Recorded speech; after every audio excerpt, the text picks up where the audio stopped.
Là cái clip mới. Ổn độ chưa bố?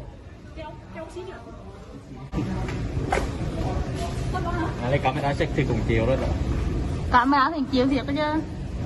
Chứ mà camera cái thiệt luôn tay. Gì ơi. Ôi ta chi nữa đang trụng cái cây luôn nữa. Nhưng mà không rơi mất thiệt. Ôi trời ơi. Trời ơi. Ôi trời. Đại sẽ họ đi luôn chứ họ không chạy nữa. Mình cứ ngồi lưu đó, ngồi lưu ai đi.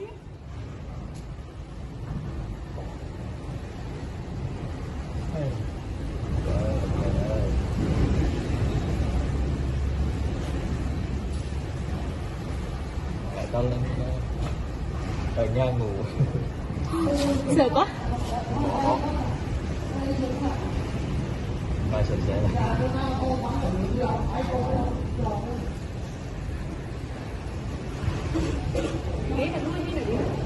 Ơi.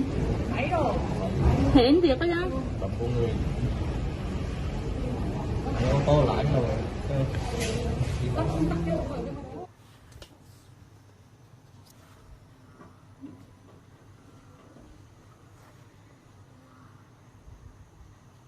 Hun hèn lại con hun hèn lạiพายุฤดูร้อนครั้งนี้หุนแฮงออกไปนอกทางนี่ระมัดระวังเด้อทุกคน